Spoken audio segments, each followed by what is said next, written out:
Hey, it's Mark Ferguson with Invest for More, and as you can see, exciting stuff is happening at the tiny laundromat. We're finally making some progress, trying to get some better machines in there, and of course, it's always a challenge, but some progress is being made, although just a little bit. So we'll show you what's going on, what's happening.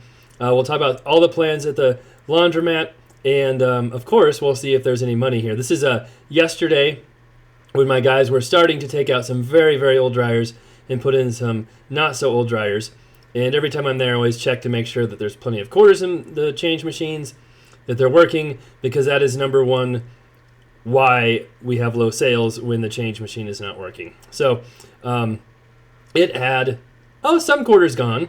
And then I always check the cash to see what's in there, because that gives us an indication of what's in the machines. And this is not a full week by any means, but there was $137 or something there, so that was okay. And then I checked the other change machine, and it was not working. It gave me 1 quarter for $1, and that is not how we want to do business. So it's got some weird mechanisms below there that get jammed up. Fixed that up, then I filled it up with quarters and tested it to see if it worked. And there's 4 quarters, so it is working again. That's kind of just our backup one. And now here is the work that has been going on. So I had the choice of using the laundromat repair guys to remove this or having my guys remove it. I chose my guys. We'll see how it works out. There's pros and cons to both. One major con, which I think would have happened with both people, is those things are so gigantic, they don't fit through the door. And we don't have any other door. And that's the small part of the machine. They're huge. So I think if we use the professional laundromat guys, might have gone a little quicker taking them out of there. But my guys also had to cut part of the wall out. We'll have to remove either the whole door or the whole window to get them out without, taking a torch and cutting them in half, which I don't think we want to do inside the building. So we are making progress. As you can see, we have both of them out. But they're not outside yet because we haven't done the whole window situation. It's actually snowing and 35 degrees right now in Colorado, so that makes it a little trickier too. But you can see there was some damage done, and so my guys can fix that too while they're there, which is nice, and don't have to have someone come over and fix it. So we'll see. And of course, going to clean the vents out and make sure that's all good. While we're back here, replace that vent and fix that. And then we're moving in a couple of Speed Queen dryers that are stackable and not 80 years old. So there they are, so they're inside. So progress is being made. It's not quite as fast as I would like, which is usually how it all happens, but it's being made. So the next time we show a video, which should be either tomorrow or Saturday, hopefully we'll have those in, and hopefully they will be working, and hopefully the giant Cissells are outside.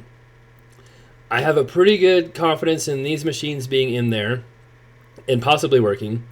I'm not so sure what my confidence level is of those being outside yet. We will see, because they are huge. And I did call a local laundromat museum place or a washing machine museum place. They don't want them. I don't think anybody else wants them. We might keep the front of it. That's kind of cool, but that's about it. But yeah, that whole window might have to come out. And it's an old commercial window and not easy to take out either. You can see the door was already taken off to get the others in. So we'll see how all this progresses, and hopefully not too much damage is done when all is said and done. But having more working dryers, better dryers, is definitely going to be a huge bonus, because these dryers are a little older, the Dexters, and don't always heat all the way.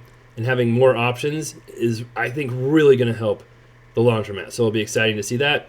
We're still working on getting the car wash fixed. Parts are ordered for it. And then we're still trying to get some bigger washers in here too. Have more updates on that soon, because there's some issues running into there as well. And then here's the back shop area, which I want to rent out too. And we built some little stairs in here so that I don't have to jump up and down, or whoever rents this has to jump up and down that level as well. So progress there. We'll get rid of that pop machine, some other random stuff, and then we'll see if we can rent this out as storage. We'll see how the machines look and how they work, because those were taken out of another laundromat and have never been tested. So they looked like my nicest dryers, but again, we haven't exactly tried them out yet. And then here's what the laundromat looked like when I first bought it. If anybody remembers, which was June of last year. It's a little different now. We've improved a lot of the washers, the flooring, the paint, took out the vending machines. It's a little different. So revenue's been going up. Things have been getting better.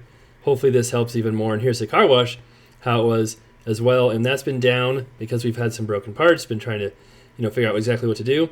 Those parts are ordered. So hopefully this will be open again soon. And then the tenants have been parking under there because there's an apartment next door too. And yes, they will be informed. They are no longer allowed to park there. I haven't kicked them out or said they can't since the car wash was not working. But obviously now that it's working, we don't want them parking in the car wash because that definitely does not help business. And then once the car wash is up and running, I also want to put up some signs. It's open or something like that so people know. And yes, we took down all of the crazy signs the old owner had up as well. So, lots of exciting stuff going on. We'll see how all this pans out. For the other laundromat, we'll have a video on that too. The bigger laundromat, it had a record amount of money in the change machine this weekend and had a great weekend, so maybe we'll have a record there this week. We keep trying to break a record and keep coming really close, but haven't done it yet. And so that video will be coming up. And then lots of other stuff happening with our flips, rentals, commercial properties as well. Take care, and we'll have an update for this very soon.